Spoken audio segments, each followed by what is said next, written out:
भाऊजी बोलल्यानंतर मला समजलं त्यातले हजारो एम्प्लॉय परमनंट आहेत. त्यामध्ये 200 फक्त आपले स्थानिक परमनंट आहेत, बाकी सगळे बाहेरचे आहेत. अशा पद्धतीने टाटा वाल्यांनी सुद्धा ती परिस्थिती केली. त्या टाटा कंपनीमध्ये सुद्धा 3.5 एकर जागा आपली गुरुचंदची आतमध्ये घेऊन त्यांनी तिची मालकी तयार केली. त्यांना सुद्धा अशाच पद्धतीने दमदाटी करण्याचं काम करतायत. टाटा कंपनीच्या ठेकेदारांची नावं जर तुम्ही ऐकली तर तुम्हाला सुद्धा शॉक बसेल. लक्ष्मी एंटरप्राइजेस म्हणून आहे, त्यांच्याकडे 51 कॉन्ट्रॅक्टची मुलं आहेत. तो आज त्यांचा मालकाचं नाव आहे लक्ष्मीकांत तिवारी, तो आहे बिहारचा. त्यानंतर अभिषेक झा म्हणून एक कॉन्ट्रॅक्टर आहे, त्याच्याकडे 280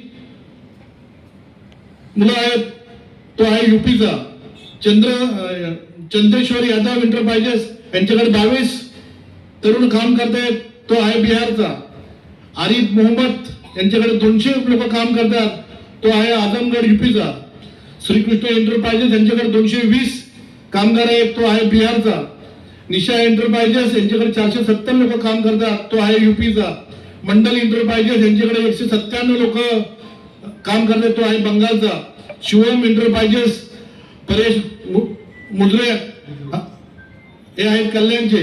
ज्योती इलेक्ट्रिकल यांच्याकडे 80 ते आहेत केरळचे. Eagle hospitality services private limited यांच्याकडे 250 लोक आहेत, हे आमचे मोठे नेते आहेत.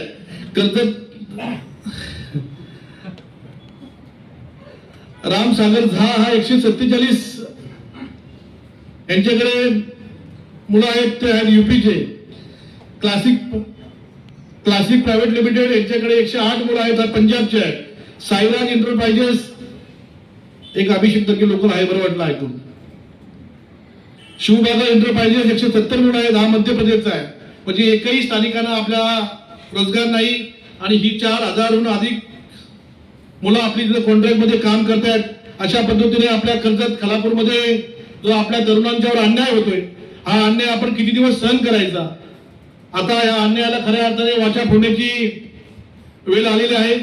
आणि मी तर माझ्या पक्षातील सर्व मंडळीला सांगितलं, ते तर माझ्या बरोबर आहेतच, पण मी सर्व पक्षाला, सर्व राजकीय पक्षांना आणि सर्व तरुण तरुणींना अगदी मनापासून हात जोडून विनंती करतोय, ही वेळ आपल्याला दौडून चालणार नाही, तर ही वेळ आपल्याला आवाज उठवण्याची आहे. मला पहिली मागणी माझी असेल का दोन्ही कंपन्यांच्या मध्ये जे दोन्ही काम कॉन्ट्रॅक्ट बेसवर काम करतायत, त्याला दोन्ही कंपनीमध्ये टाटा असो गोदरेज असो यांना परमनंट करावं.